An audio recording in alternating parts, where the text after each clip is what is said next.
Hey, good morning, everybody. Welcome to another episode of Gluttons for Geekdom Live, the Saturday morning animation congregation smack, if you will. That's what's going on right now. We're going to do Spider-Man, the amazing Spider-Man, the animated series, excuse me. Now, before we do that, I just want to do a special shout-out to Spider-Man and his amazing friends. Stan Lee is actually the narrator for that. You got him, Firestorm, and Iceman. And Iceman does the cool thing where, like, ice shoots out and he covers his whole body and he's Iceman, and Firestorm just gets really hot in the center and it burns through. And you have those three fighting crime. Like I said, Stan Lee did the narrator for that. All in all, just a very fun, campy show from the time. But I'm not exactly going to be that guy. So we're going to go to Spider-Man, the animated series, the one that we grew up with, when I grew up with anyone. 1994 to 1998 it came out. Something I want to go into first about this, because it's going to blow your freaking hair back, alright? So if you remember Spider-Man, around the 5th season, they had the Secret Wars, and they also did the 6 Forgotten Warriors. And somebody who's really prevalent in those episodes is Captain America. Now, David Hayter did the voice, Hayter. Now listen to this, he's the screenwriter for X-Men, the movie, and X2, the movie, and Watchmen. That blew my freaking mind. The voice of Captain America in the Spider-Man animated series is the screenwriter for those three. Now, if that's not even worse, so let's go into what he did. He was the guy in the latest episode of The Flash, or the latest incarnation, not the Wesley Snipes, the latest one, who was the actual guy behind King Shark. Well, not done yet. In X-Men, he's the guy in the Statue of Liberty who gets he's the guard who gets stabbed. And Mystique, well, we find out it's Mystique, but that's him too, because he wrote the freaking screenwriting for it. And last but not least, what do I got? Oh, he reprised his role for X-Men Evolution. If you remember that one, they're a little bit older. He's Captain America again, but Captain America wrote X-Men and X2, and then was in X-Men. What's up, Lawrence? Good morning, sir. Spidey's the man. Yeah, okay, good call. So let's go back to that. Another groundbreaking, freaking blown mind is, if you remember the Brady Bunch, not the original version, they made a Brady Bunch movie and a very Brady sequel. The guy who played Greg Brady, that's Spider-Man, folks. Christopher Daniel Barnes. Again, just mind blown, because now I won't be able to read, because I've said with Kevin Conroy and Mark Hamill and refer to Batman, like that's my Batman. When I read Batman, I hear them. When I read Spider-Man, I've been hearing Christopher Daniel Barnes in my head since '94. Never knew it was Greg Brady, though. Isn't that the most crazy thing? And again, Greg Brady from the movies, not from the original. Something else I found interesting about the series, and I'm going to have to go back and watch. If you watch it, all 65 episodes, 3 punches get thrown. Spider-Man punches 3 people. That's it. Isn't that crazy? They were really worried about the violence. Marvel, Fox Kids is the one that produced it and put it out there. Really, they just weren't feeling the show. They really were a little worried about all the violence. So if you look, he throws 3 punches, and there's not one gunfire that doesn't have a ray or a projectile or some sort of a non-bullet entity. They do not fire bullets, and they wanted that to be very clear.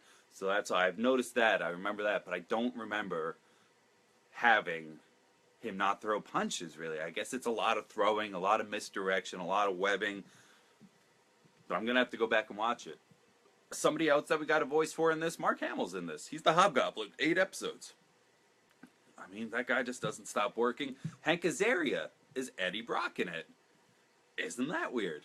And the last voice I really want to give a shout out to might not be one that you recognize still or more. Roscoe Lee Brown.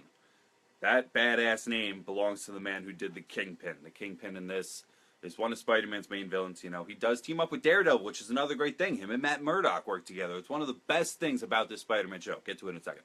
Roscoe Lee Brown has the best voice. I mean, next to this voice, of course. But that Kingpin was menacing, and I loved his size. I think Michael Clark Duncan did a great job in Ben's Daredevil movie. The guy who plays it in Charlie Cox's version, his name is escaping me. He was also in Jurassic World. He did a great job in that. His name escapes me, but forever in my head, again, reading comic books all across Marvel, if the Kingpin is in it, it's Roscoe. So let's go into the show itself more, and like I was saying, the best part about this show was that they were able to dip their fingers so deep inside the entire Marvel universe. You get Captain America in it, you get Iron Man in it. During the Secret Wars, you get to see Storm, you see Beast, you see... Oh, it's just an array of characters. He works a lot with Felicia Hardy, who becomes the Black Cat. It's just characters upon characters. And I was saying to Bobby Deuce last night, or the other night, that I think that this is where it really all started for me. It's just, I think that this is where I was like, wow, they're all connected. Look at all these people hanging out. Daredevil, I just brought up, he was in that. He's got one of the greatest episodes where Peter Parker's been framed by Fisk. Something else I didn't notice. So season 1, it's just got regular episodes, names anyway. Season 2, if you ever notice, and something that I'll have to go back and revisit, it's all of the seasons start with Neogenic Nightmare. Season 3 is Sins of the Father. And season 4 is the Partners in Danger. Then season 5, they had the 6 Forgotten Warriors, the Secret Wars, and the Spider Wars. Now, the Spider Wars, that's the shit I remember growing up that I couldn't get enough of. I must have seen that episode where you got our Spider-Man from that world. You got a fake guy Spider-Man from our physical actual world. He's like, I just dress up like this. It's literally somebody like this.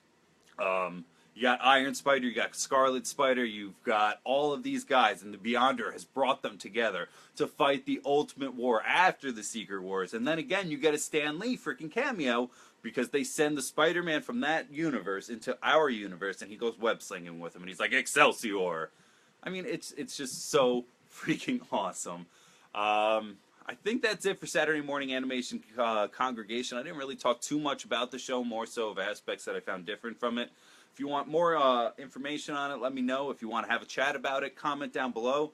Like I said, tomorrow, or literally today at 12 a.m., so another 24 hours just about, you get our Teenage Mutant Ninja Turtles, TMNT Turtle Power podcast that you can find on Podbean, iTunes, and eventually we're going to get it up on YouTube later that day. I don't think it's going to drop at 12 a.m. though. I'll have to look into that. Mondays we're off. Tuesday I'll be back, 4:30. For regular Gluttons for Geekdom Live. Comment, send in tweets, whatever you want, at Gluttonous Geeks, Gluttons for Geekdom on Instagram. What do you want to talk about on Tuesday?